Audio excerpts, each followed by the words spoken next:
Hey Charlie, how you doing? Next question. A I'm bit having a bit of a music, is morning. it? Can you hear me okay? Am I okay? Yeah, Am I yeah. pixelated? Is the internet all right? No, this time it is all fine. Oh, I just got to turn the heater off. A bit noisy. Excuse me. Welcome, everybody. I'm Charlie Lambden. He is Alex Groundwater, also known as Housing Stig. This is Moving Home with Charlie.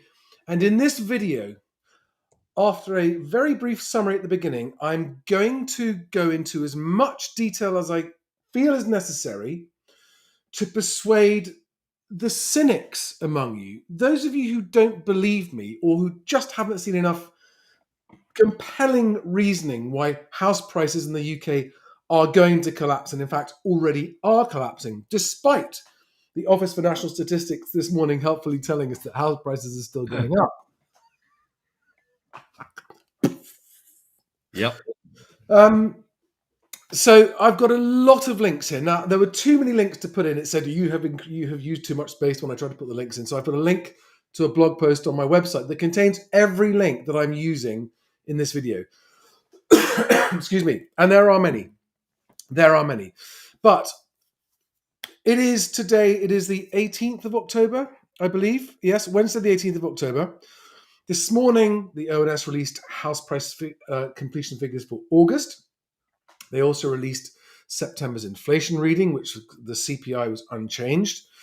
And allow me to summarize thus. The substantial time lag in all stages of the house moving process, especially the price reporting at the end, has created a false sense of security among movers who are just looking at the news to get a feel for what's happening in the housing market.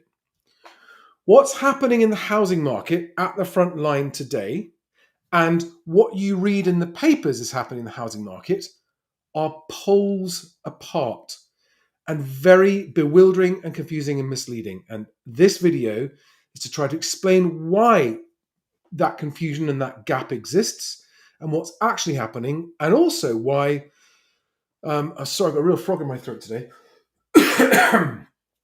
Also why myself and I know Alex have very bleak outlooks for the economy, for wage growth, and thus for house prices. And for those of you who are new here, extra special welcome to all new viewers, and welcome back to all existing followers. Alex and I often sort of sound like we're having a joke and having a laugh at the expense of people who are losing their jobs and companies going bust and people having their houses repossessed. We're really not. We're really not enjoying anybody's misfortune. We are simply trying to put a cheerful feeling Veneer. to some very, very bleak information. Think of it as gallows humor. Think of it as better, maybe Monty Python-esque, Derek and Clark, whatever you want to call it. It's shit out there, but we can still have a laugh. Doesn't mean we're laughing at anyone's misfortune. And in fact, it's becoming more and more increasingly evident every single day that there are a lot of people losing their jobs at the moment, increasing almost daily. They haven't actually announced layoffs on building sites, but with what's happening in London, where Q3's new starts were 60% down on Q2's new starts. There are no official stats for contractors, are there, Alex? Most of whom those people are, aren't they? Am I right? Yeah, it's very difficult, whether they're self-employed or small limited company directors and also employees. They tend to hang on. If they're limited companies, they'll hang on before winding up the company. So then they will appear in insolvencies, but that's a long way down the line. It's just hard to tell with that group of people. Permanent employees en masse, notifications are made to the government. Otherwise, it's sort of a hidden statistic. Exactly. And I think the thing everyone needs to understand is what you read in the news is reporting what's happened in the past. It's not reporting what's happening now, which is why so many people get caught out. And that is effectively what myself and Alex, when he's here to help me, which she is today, are trying to help people just bridge the gap between what the news is telling you and what likely is actually happening in real time today. Now, so just to recap again for all new followers, I have been saying for over a year now that I am expecting, not forecasting, I am expecting house prices to fall on average across the UK 35%, roughly, not exactly, 35% roughly on average across the UK from peak to trough over however long that might take. I think at the moment, this is a guess, that it's going to take around 3 years from the peak to the trough.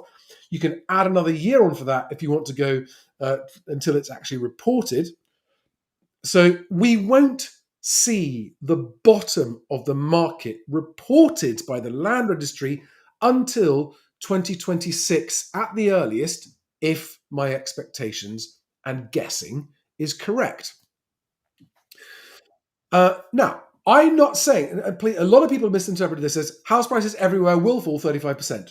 No, the average drop will be 35%. Nobody is going to be the average. Many people will see worse drops, and many people will see smaller drops than that.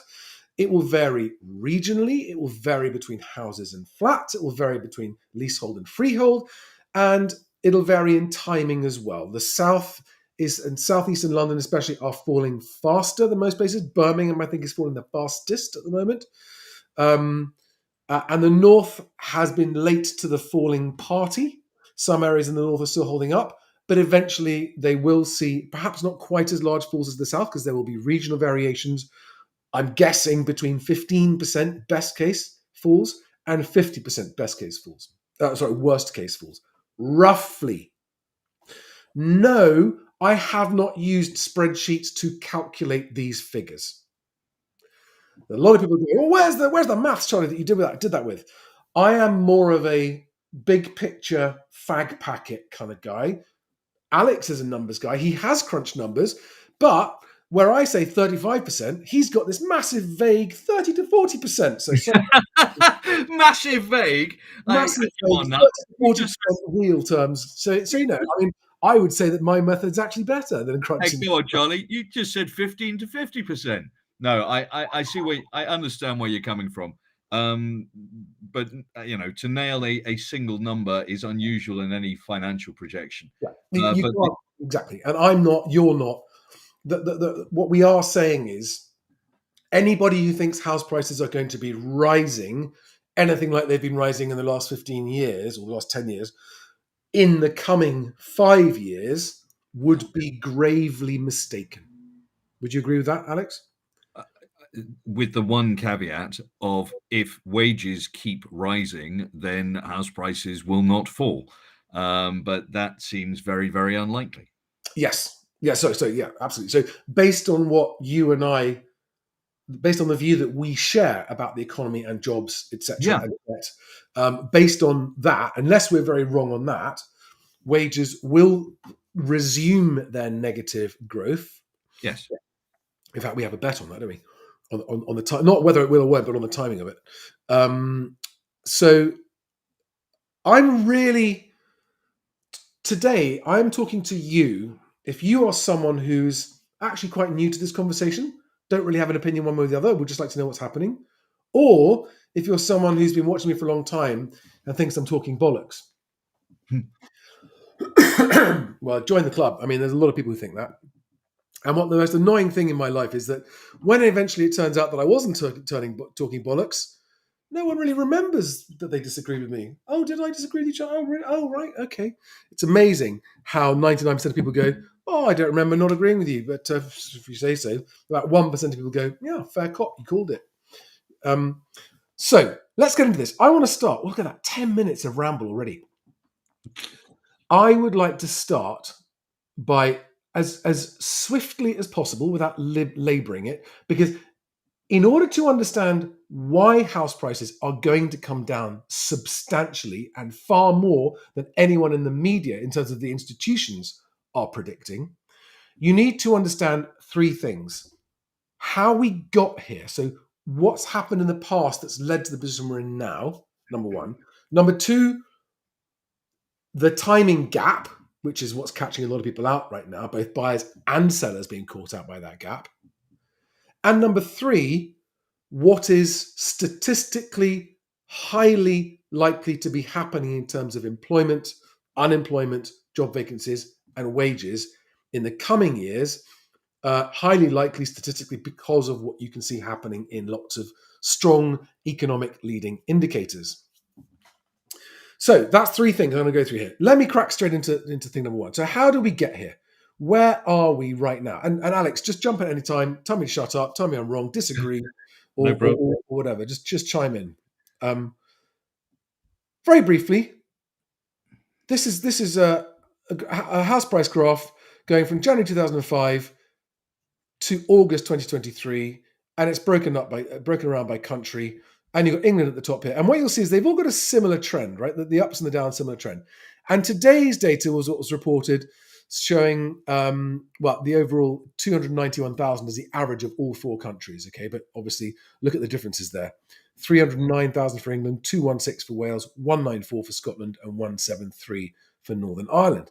But what it does show is that since March, prices have gone up and up and up and up and up since March.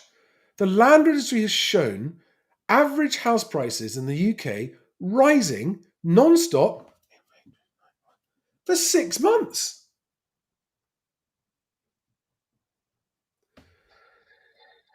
Which is we'll come back to that, right? We're going to come back to that when we get to section 2. But that's weird. But looking back, you can see that house prices have starting down here, they've come a long way, right? And what you need to do is understand the reasons. Like, no one's disputing nominal house prices, not adjusted for inflation.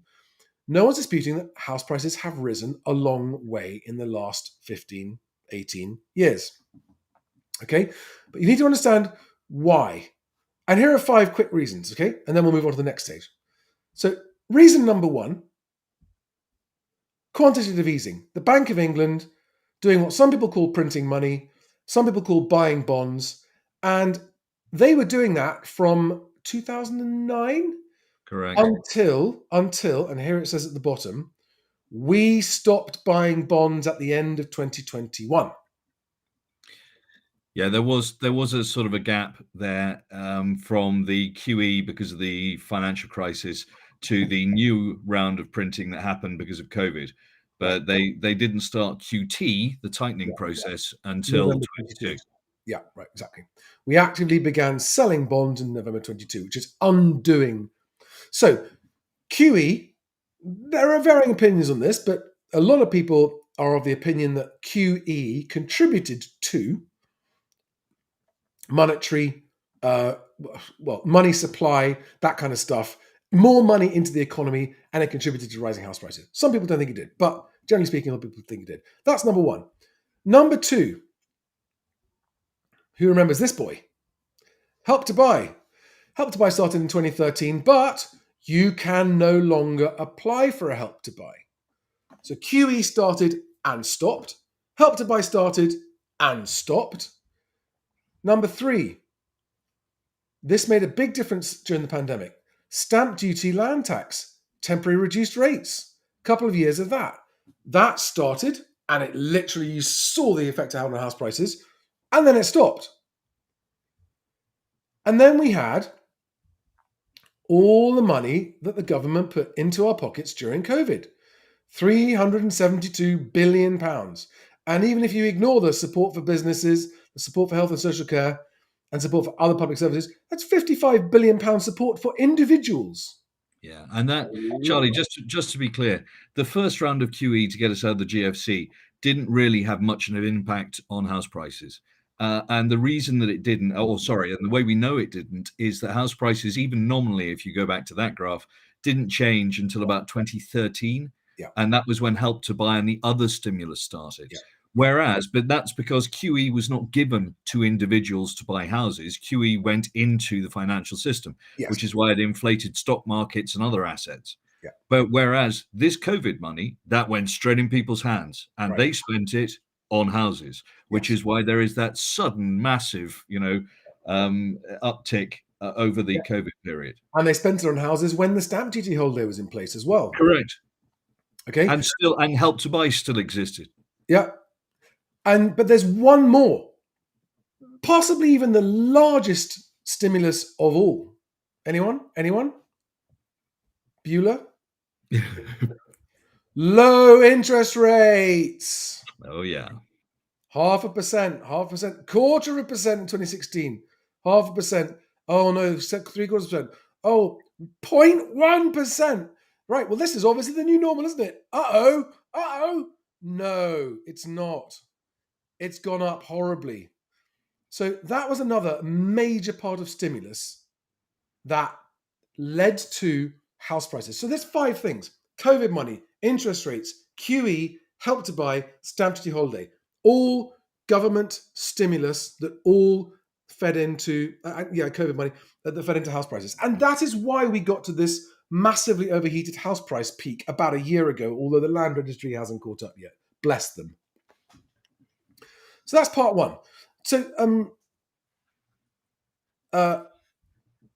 Alex, yes, you broadly agree with me, right? Those Yes. things were all government policy stimulus, all of which, to a greater or lesser degree, contributed to house prices growing over that period. And here's the important point, and it's something that people have got to bear in mind when looking at the future. After the GFC, interest rates got slashed in up to 2009 to an average of 0.5%. So interest rates 0.5%. You'd think everyone that you speak to tells you that house prices are dependent on interest rates. Actually, not the strongest correlation. And we can see that because house prices did not suddenly take off in real terms when interest rates were 0.5%. In fact, they had to bring in Help to Buy. And even then, they didn't take off until wages started to increase. So the QE at that point made very little difference. They tried the interest rates. That didn't make the difference. They put in Help to Buy. That sort of started it, but it wasn't until wages were growing that really it started. And then everyone went, okay, we can relax. It's all good. We've got the stamp duty holiday, everything in place. But that means you put in place already 4 separate stimulus mechanisms. Yeah. And then the thing that broke it, the thing that caused the ridiculous highs in 21, 22, was then putting the cash in people's hands. Yeah. But that's on top of the other pieces that hadn't worked individually or only worked when prescribed together. It's like somebody with high blood pressure. They put them on a beta blocker or an ACE inhibitor, but that doesn't fix it. So then they put them on another pill and another pill and another pill. And by the time they hit 4 pills, yeah, that's okay. Yeah. But then giving the money, I mean, that was like sort of mainlining some sort of hypertensive thing. Yeah. And so this is your graph here, which anyone can see. If you find Alex Groundwater on Twitter or on X, go to his pinned tweet and you'll see this graph. It's the first one there. And so for all the people who think, well, as soon as interest rates come back down, house prices will shoot up. No. Look at this graph. That blue line, when it goes all the way down in January in 2009 to very low interest rates, house prices still came down for a while. Yeah. So, This is in real terms, let's be clear to people. So low interest rates do not automatically mean house prices going up. That's the point. A lot of people are making the mistake. I see it every day. Well, as soon as rates come back down, house prices are going to shoot up again. No. Not unless wages go up. Not unless you've got all of this massive stimulus as well. Okay. So that's how we got here. That's how we got to where we are today with massively overinflated house prices about a year ago. Now, section 2. So that's where we are, and it's how we got here, and it's why house prices went up so much. Imagine what they would have done without all that stuff. Imagine what house prices would have done without any of that stimulus. They would have corrected by about minus 35%, Charlie, and that was back in 2007. 35%, did you say? Yeah, roughly, because that's in line with wages. You see, it's about 36% down, in fact. Yeah, exactly. Okay, so that was phase 1. Section 1 is done. How we got to where we got with house prices. Section 2, where are we today? This is great fun. I'm looking forward to this. I have been really looking forward to this segment. Okay, really, really good fun. Okay, so here we are. So take it from the authorities. Don't take it from me. What do I know? Let's just look at what all of the credible institutions are saying about house prices today.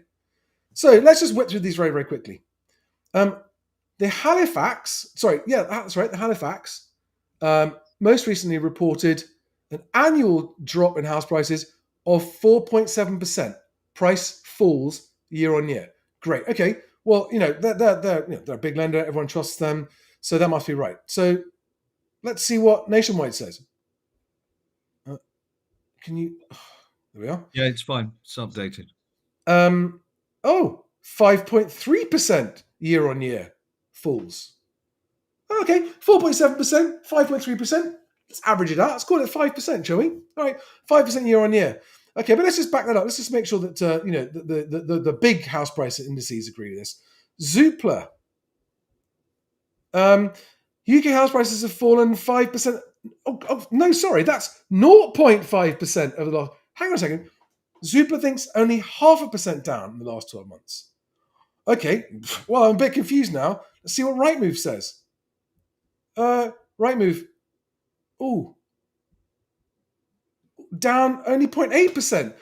Well, now I'm really bewildered, but at least, they are all saying year on year house price falls anywhere from 0.5% down year on year to 5.3% down year on year. But I know, Alex, let's look up the land registry because that's the official one, isn't it? That's the official one. Just to clear it up. This should clear it all up for us. Annual price change report in the UK was, sorry, what? Is that a typo? Up 0.2%. What the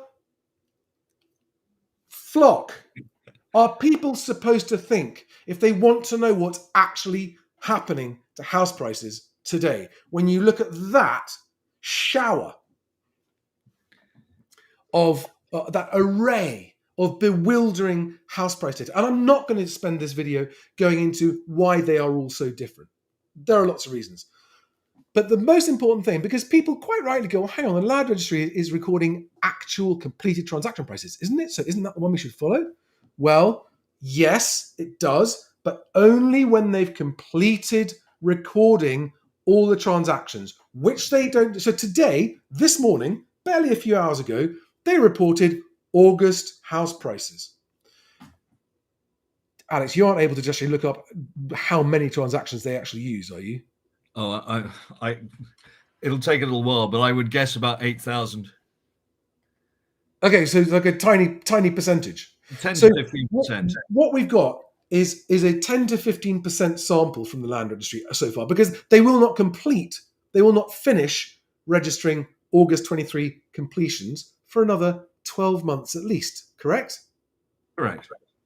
So we've got to wait another year until we know for sure whether more than 80% of transactions have been recorded, what actually happened with the completions that were registered in August 23. And now let's just remind everyone else that the other big gap here is that this is completions registered in August 23, which is for transactions that were agreed back around March 2023. And if everybody remembers, in March, it was the spring, it was the bounce, it was the dead cat bounce. It was, oh, it's okay. Lending's going back up. Mortgage approvals went up. Everyone thought, oh, we've narrowly avoided it. House prices aren't going to come down. So what you're seeing here is a small sample of the transactions being agreed in the spring when there was that dead cat bounce, which explains that funny little uptick that we've got in the last 6 months. Yeah. Now, there is another. Go on. Yeah, that's also caused by the wage increases. And one other factor, which is, as we have seen, and as Rightmove's data shows, there's been an increase in larger, higher value properties being sold. 100%. The downsizing. And what does that do to an average figure? Well, when you have a smaller sample size, so because so many fewer transactions are happening, if a larger percentage of them are more expensive properties, it would appear that your average property price has gone up. When in fact, if you compared properties like for like, the individual property price of a 3-bedroom semi in Barnes versus a 3-bedroom semi in Barnes 2 years earlier may well have got dropped dramatically. So guys, understand that even though the official government land registry data shows average it doesn't show house prices are going up. It shows the average price of a transaction has gone up. That does not mean that prices are going up. And there is an increasing amount of evidence showing that there is a downsizing happening. And I'm just going to point to the one bit of that I've got right here, because it does actually show you that there are definitely more people. Where is it? Where is it? Where is it? Where is it? Come on. I'm on just one moment, caller. Oh, I'm looking at the wrong page. Oh no, here it is. I've got it. Share this tab instead. So the annual change, this is Rightmove's most recent data that just came out this week. All right. The annual change on first-time buyer properties, this is asking prices, is only 0.2% down. Second steppers, 0.7% down. And top of the ladder, 1.5% down. So it's only asking prices, and that is an indication, but it does suggest there are more people selling higher value properties, which would lead to the overall average figure going up, even though individual house values are coming down, which they are. So really important that everyone understands it. This is confusing. This is a head fuck. If you don't do this as much as you and I do, this is very difficult to get your head around. So that is the end of section 2, which is where we are today.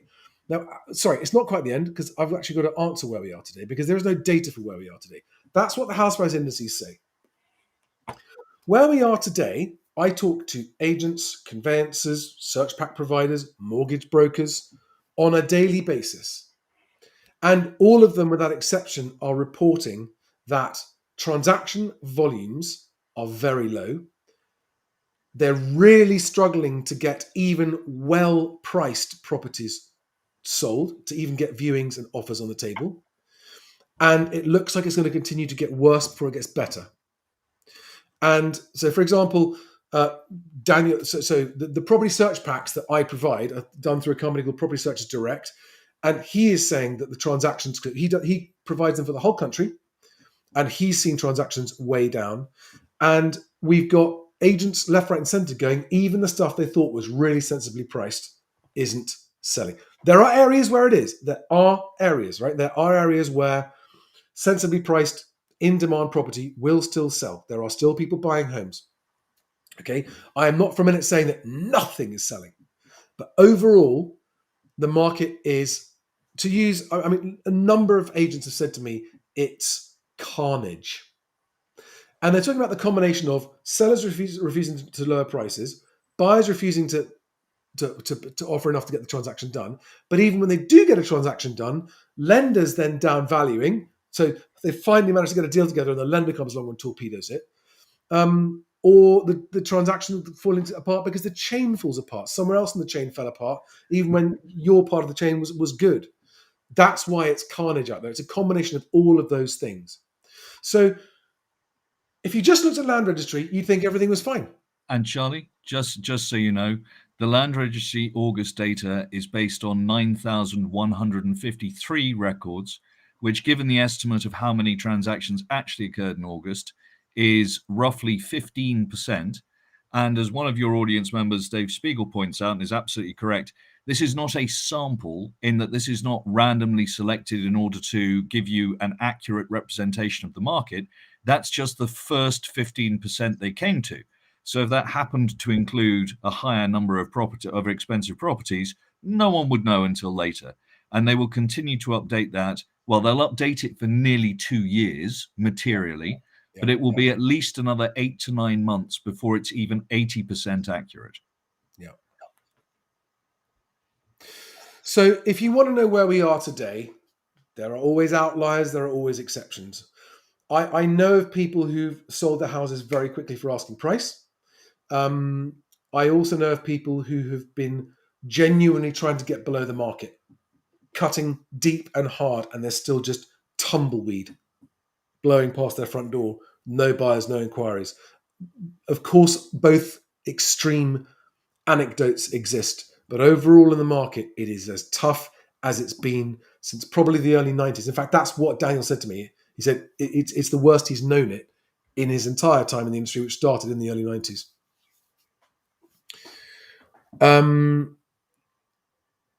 Right. So what happens next? Why do Alex and I think house prices are going to go down? So one of the questions is, people often say, well, hang on, interest rates are going to come down at some point and the government will bail us out, won't they? There'll be stimulus. I'd like to answer those questions at the end. Let's just look at the things that given the fact that we know that wage growth correlates the most strongly with house prices of all things, let's just look at the things that are going to affect people's wages in the coming years and what's going to happen with house prices on the back of that. So here are a few things that I've picked at random. And please, could you just remind me what you know about in terms of how much this is a leading indicator or not? Let's just start with mortgage approvals. Bank of England, seasonally adjusted mortgage approvals. That light blue, that pale blue line on that graph is new purchase mortgages for houses. Look at that trend. Look where it's going. Okay, it's as low. It's the lowest it's been, except for last September, about a year ago, after the mini budget. It's the lowest it's been, and ignoring the pandemic, since 2011. Correct. And what does that tell us? Oh, the demand for housing has reduced significantly. This is the number of approvals. What's very interesting is the value of each approval, which is why they don't do a graph for that. Instead, they do a total so that you have to divide it through yourself. And that is a very good leading indicator of house prices. This tells you that the market is stagnating. Because the demand has gone, because people can't afford the mortgages, because of the cost of living crisis, and in fact, wages haven't risen enough. But when you divide through the actual values of the mortgages, you can see that there is at least a 10% drop, unless the bank of granny and grandpa or mum and dad have managed to augment any deposits that people have to make up that shortfall. And that would be very against trend. Yeah. Right. Okay. So that's mortgage approvals. Mortgage approvals currently showing as a negative leading indicator. Next up, we have, ladies and gentlemen, real wage growth just for the last couple of years. And it's the red line there is the one that is real regular pay. Okay. And you can see that where it goes below that line of zero, that's when real wages are shrinking once adjusted for inflation. The value of people's take-home money is reducing. And look when that started going negative. November 21. December 21. Nearly 2 years ago. There wasn't much talk of it, was there, at the time? No, because people didn't feel that way to people, because they weren't spending as much because they were either worried about COVID, or they were getting furlough money topped up by their companies Yeah. and not going into work. Yeah. So they still had more disposable income, which is why we had a vast increase in savings over that time. Yeah. It wasn't until about October of 22, and you can see that correlates then with the downturn in house prices, even for the ONS. That's when people started to realize, Christ, my food bill really is huge, and inflation isn't transitory and just disappearing. Yeah. So the huge difference in that gap between nominal and real is that it's what should we call it? It's that trap, isn't it? It's It's the illusion. It's the just like house prices since 2008, yeah. the illusion that you have become so much wealthier, and actually it's not able to buy you. You're only wealthier if you can buy more with it. Yeah. If you cannot buy more stuff, you are not wealthier. Yeah. You can buy less stuff, you are poorer. So that's wages. Now, wages have, according to this, turned positive. And I've got 2 comments on this, right? So regular pay has, even after adjusted for inflation, real pay has turned positive in the last couple of months. June. It actually went, so June, July, August. That's the last month we've got the data for. But as everybody knows, in the real world, ordinary people, the real difference in their disposable income is worse than that. Well, and this is, and bear in mind these numbers are terribly skewed because you have financial services, other services, Yeah, manufacturing, yeah, and so on, and construction, and they are all combined here to come up with one wage. yeah, Now, if you work in financial services up until this point, you've actually enjoyed a greater than 10% yeah, pay rise. However, if you worked in construction, you're way below inflation. So what we've got is sections of society who really are genuinely slightly wealthier, not much, but slightly wealthier than they were. But you've got large sectors of society that are very much poorer. Well, they still have houses and mortgages or wish to buy houses, and they're screwed. We are yet again dividing society into the haves and have-nots. yeah. So just before I leave that graph where the red line is below the zero mark is real wages shrinking, which is a very strong correlation for reducing house prices.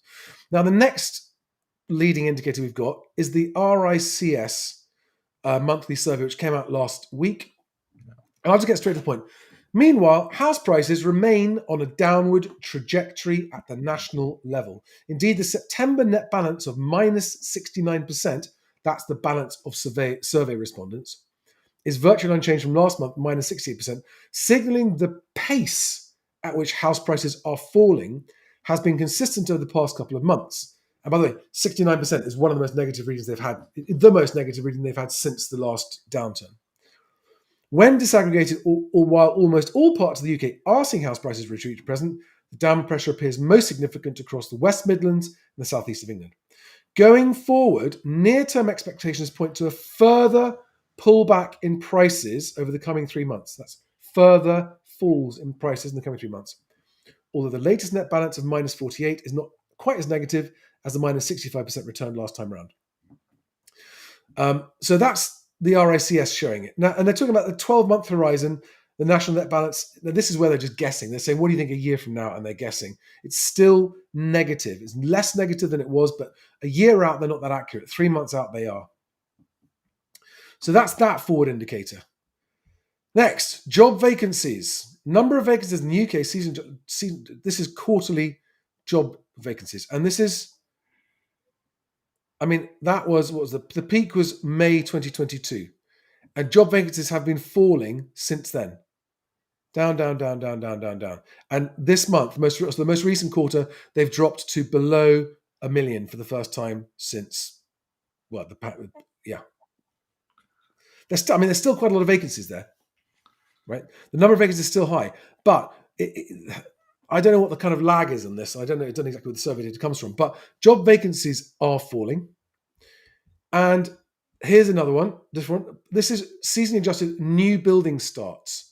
And the most recent figures are only available for the Q1 of this year, which were 12% down the previous year. And I mean, that's a very small number. If you want to be building 250,000 or 300,000 houses a year, you've got to be doing a lot more than 12,000 a month, haven't you? I mean, that's like half what it needs to be. So new building starts are down. Unemployment is rising. It's still relatively low, ignoring all of the fudging of the figures where we could argue it's actually worse than it's reported. Let's just take it at face value. But it increased by 0.5% in the last quarter to 4.3% and is increasing. Reuters, this is a few months ago. The UK on track for the most company insolvencies since 2009. What do you think that is going to do for wages? It's not good. And just yesterday, Bloomberg reported that in London, new home construction starts sink to the lowest since 2009. And actually, the massive number here is that they were 60% down on the previous quarter. That is a collapse by anyone's measure. All right. So putting all of that together, and then recently you and I have both had a lot of people, especially on Twitter, on X, we've had a lot of anecdotal stories of job losses, haven't we? Oh yeah. Cutbacks. Knight Frank laying off 100, or was it 200? Can't remember. Knight Frank laying off 100 people. Rolls-Royce in the aviation sector that I thought was pretty bulletproof. yesterday announced 2,500 job losses. That's worldwide, but still, it's a UK-based company. And I think if it's less than 300 job losses, you don't have to report it, do you? No. No, it depends on how it's structured across departments. But if you can keep the headcount spread across different departments to a small enough number, it means you don't have to have a consultation period and you don't have to report it. Yesterday, I heard from one of my followers that a computer games design company in Brighton shed 800 jobs. Yeah. It's one company in one town. And this is happening further and further. And all the banks have been letting people go in small numbers as well. The trickle is starting to turn into a stream. Well, It's did not you yet. see KPMG have are cutting wages and also staff in their deals team? What does that tell you about what they think is going to happen to the future outlook for the economy when you are reducing the size and the pay of your deals team? Yeah. And the government's got no money to invest because it can't afford to pay its debts. So there's Yep. no prospect of any tax cuts. They've even said as much. So yeah, okay, let's just talk about people who think, well, hang on, Charlie, let's just accept this question at face value as an innocent and sincere question. Why won't the government bail the economy and everybody out? Why won't they do that? Why can't they cut interest rates again? For example, let's just ask innocent questions. Because the government's not in control of interest rates, number Oh, one. that's number one, right? So why can't they just shake the magic money tree like they did at COVID? They're Why not in can't- charge of the magic money tree. But then how do they manage to borrow during COVID? Well, because between the Treasury and the Bank of England, they agreed that they would give more stimulus Right? because Okay, there was a national emergency.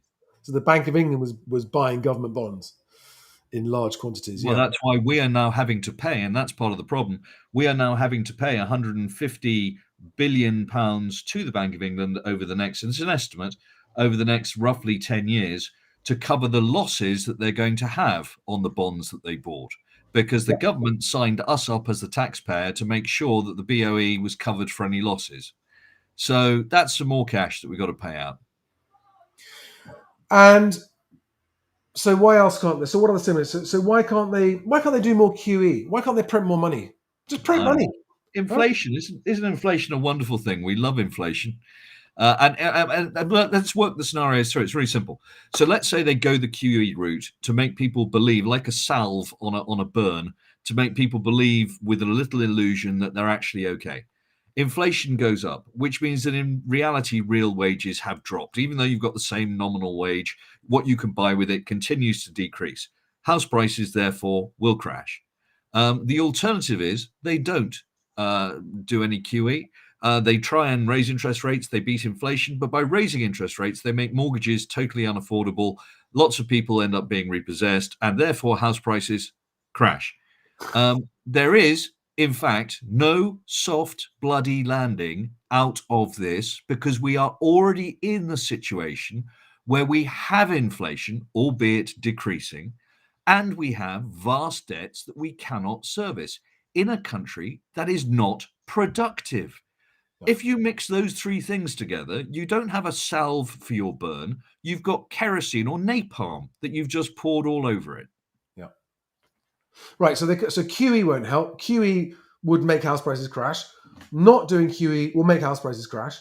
What about a stamp duty holiday? What about if they just decided to abolish stamp duty? No, it's peanuts. I mean, It doesn't yes, affect borrowing, does it? It doesn't affect access to money. It doesn't affect no, people's ability to get a mortgage. no. The only stimulus that I can see that would actually work, and I'm not for one second suggesting it's a good idea, but the only thing would be another MIRA scheme, because that way, with the income relief at source, it's going to make it cheaper and easier for people. But of course, bear in mind that will mean that everyone then switches to interest-only mortgages, which just stores up the problem for 25, 30, 35 years in the future when they get to the end of term and realize that they haven't got enough savings, shares, whatever it may be, to pay off the actual house. So the only potential scheme that I can see working is one that just causes even more pain in 25 to 35 years. 25, 35 years. Yeah, well, yeah, not my problem. I'll be dead. So Yeah. that's all Oh, right. good. Right. So, what other stimulus could they? So, COVID stimulus was a one-off thing. So they can't do QE. They can't lower interest rates because of inflation.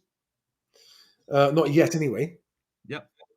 What other stimulus could there be? Help to buy scheme. So Labour is mooting a first-time buyers mortgage guarantee for new builds, aren't they? They Yes. are. That's what they're mooting, and well, they've got to get voted in. They've got to get past an election yet, and I think let's just assume that they did that, and let's assume that that alone was enough to make house prices go up, which it wouldn't be because you've got to have all those things. It's still a long way off, and even when these stimulus are announced, they take a year to filter through the system before you start to see it in house Mhm. prices. So that's even if that was going to happen, that's 2 years away, right? Now, so someone has Jackie Chandler's got a comment here, which reminds me of something I wanted to say. So frustrated that prices aren't tanking sooner. I'm at a loss to explain some of the pricing I'm seeing locally. The only thing madder than these listings is those buying. So I've been asking myself, house prices have not fallen as fast as I expect them to so far. Okay, they definitely this time last year I did genuinely think house prices would have come down further, even allowing for time lag on reporting. And I've asked myself, what is the reason? What is the reason? And there's no single reason other than when you look at all that data, like I just went through about the house price data, most people were unaware that there's a problem. And most Mm. people are just addicted to the idea of buying a house. And if they can get the finance, then they're going to buy. And most people think, well, there's some talk of it. I've got 5% off. I am so worried for people who bought in the last 12 months that didn't get an absolute bargain price. Or, I mean, if they bought because they can afford it, it doesn't matter and they're going to be there for a long time. Cool. But I'm really worried about the number of people who've got 90% mortgages in the last year and gone out and bought. Really worried. Um, so, yes, house prices have taken much longer than I expected to start falling, but it doesn't change my view. Rather than a sort of smooth S shape down, it's sort of like a. Oof. And I still think, Charlie, that you're right. Partly that is because people don't understand the situation that the country and potentially they are in. Although I think that's less common now than it was, say, 6 months ago. But it's also because wages have been unbelievably resilient. People not expecting. We saw at the end of by October of last year, wages were down in real terms 2.7%, minus 2.7%. And there was no reason to expect, given that the economy wasn't getting any better and that the stimulus had all ended, that wages would then increase. I mean, yes, there would be nominal increases, but they wouldn't beat inflation. My projection was that by the end of this year, wages would be down minus 5.5% in real terms. So they would basically, the loss would have doubled from October of last year, roughly. Yeah. And do But you think that's been funded with debt? yes, and that's the problem is that these companies, who are many of them zombie companies, if you look at the FTSE 250, you could argue that somewhere between 10 and 20% of FTSE 250 companies are trading on intangibles and goodwill, so not tangible, real, liquid assets that they Yeah. could potentially sell, and vast amounts of low cost debt, hugely over leveraged. And maybe they haven't had to refinance. Maybe my calculations on how quickly they have to refinance have changed. Maybe some of them got in, they had clever CFOs and they refinanced at the beginning of 21 or sometime in 21 before the interest rates really bit. But to this point, they've been so concerned about losing staff that they Yeah. have been hoarding and they've been willing to pay. As we've discussed a few times now, I believe that that has come to an end already, and we're going to start seeing real wage falls again now. But we'll see how that goes. Right, I've got a good question here from Ali P on YouTube. What's your view on selling a residential home at auction rather than via an estate agent? Month-long online auctions with fixed reserve seem to be increasingly popular. What's the downside? The downside is you're going to get less money. That's the only downside. Otherwise, the upside is certainty of sale. That's the short answer to that question. Emma Anderson says, well, this is depressing. It is. Do you know, it would be less depressing if these house price falls were going to then wind up with everyone would be able to afford houses again. But Hmm. because of what's happening to the economy and employment and everything else, and wages like to fall, that's not going to happen for a while. No. Um, Dave Spiegel says Maris would be so insanely expensive you couldn't do an 80 star without another Bond run. I'm not sure why it would be expensive. All it is the government reducing its tax take. And unfortunately, in comparison with the debt we have, the government's tax take doesn't cover the bills anyway. So taking another chunk out of it, if you could explain why what you mean by insanely expensive, it would only help people on the interest component of their mortgage. So yes, I agree. If all 1.6 trillion of mortgage debt was converted to interest only, then a 20% reduction on that is a fairly substantial sum. But that's not what would happen. It would, and you could limit it to being only people who are starting new mortgages. There's a whole bunch of stuff you could do. Just giving Jamie Boy 14 a thumbs up there. I'm reading some of his comments here. So guys, do we have any more questions? I mean, lots and lots of comments. I'm just trying to scroll through and find questions here. Emma Anderson also says boomers will keep this party going in lots of ways. Yeah, but not forever.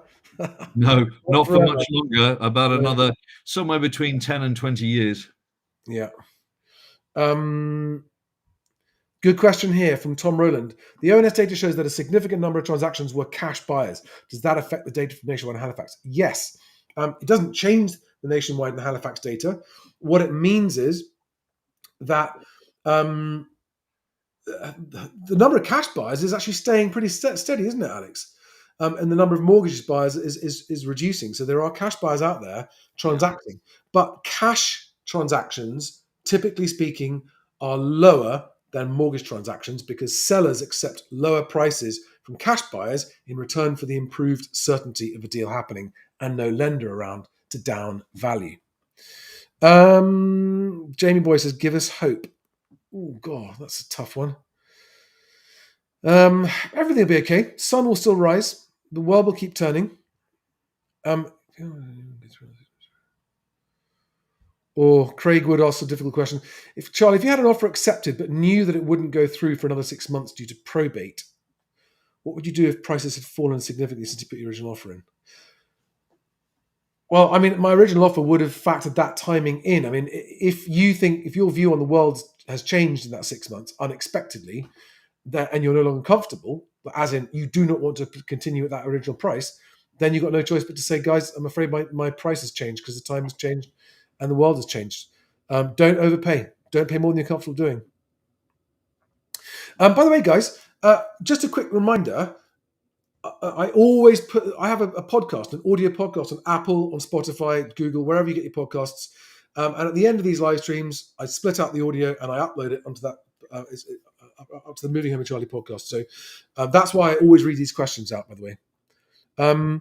Yes, someone said, excuse my ignorance, what is MIRAS? It's Mortgage Interest Relief at Source.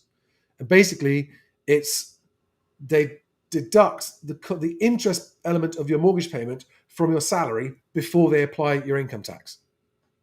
On PAYE, that is. Correct. Well, that's how it used to work anyway. Have you got any? Can you spot any good ones? Have you seen any good?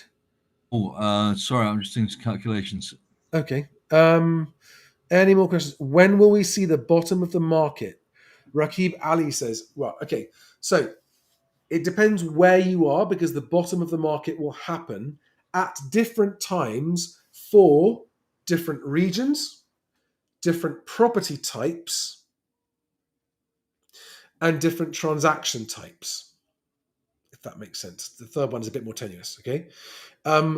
The only way to see the bottom of the market, and everyone asks this all the time, the only way to see it in the market you are looking to buy or sell in, or to buy it, is to be out viewing the properties that you want to buy. If you are consistently out viewing them and putting in offers on stuff that you like, even if it's not going to get accepted, and getting to know the agents, the first sign of the bottom being reached in any particular market, whether it's just for flats in this town or for houses in that place, wherever it might be, is a significant increase in the number of buyer registrations with estate agents. Now, as a CRM provider to estate agents, that's one of the pieces of data that I get to see before anybody else. It's one of the ways I'm able to see stuff. So for those of you who think I'm just a doom monger and I'm just a house price crash guy, I've never said crash. I've always said slide. It just so happened that when I started doing these videos, this is what I was seeing. Okay, and when the market does turn, I will be the first to tell you. Okay, you might hear the industry saying, "Hey, it's all better. It's all come back to life." I mean, any slight reduction in how bad things are will be touted as it's over, everything's fine again by agents long before it's actually fine. Just quickly on the Myers thing, Mr. Spiegel, you please check these numbers, because obviously only 37.5% of people in this country as homeowners have a mortgage, so around 10 million. Obviously, not all 10 million would be taking this, because many of them have nearly paid off and so on and so forth. Doing the calculation based on a large percentage of people with mortgages moving to not an interest only necessarily, but a repayment with interest payments, I think for a cost of roughly £16 billion a year, which in the overall scheme of the budget is peanuts, would save £2,000 a year in the 20% tax relief to homeowners. Now, honestly, 2,000 to many people may not sound like a lot of money, but £2,000 a year to someone who's looking to buy their first home could make all the difference. That couple of £100 or 180 quid a month may be enough for them to get a house. So I don't think it's as expensive as you believe. Okay. Ivan Georgiev on YouTube says, do I need to buy a conveyancing report and search packs on a brand new property? If you're getting a mortgage, yes. I mean, you can't buy or sell a house without a conveyancer. So you have to have a conveyancer to do the legal transaction for you. But search packs, they are at your discretion if you're a cash buyer, but it would be a ridiculous false economy not to do it. Guys, this is the last question. I'm going to wrap up with this question. Kabamaru TV on YouTube says, have prices gone down or not? I'm totally confused. I can't answer that question unless I know what properties, house or flat, what area, what region, what budget level, low or high. I can't answer, okay? But overall, yes, at the front line, they definitely have come down. It's just not being reported. I mean, and all the indices are now reporting year-on-year price falls.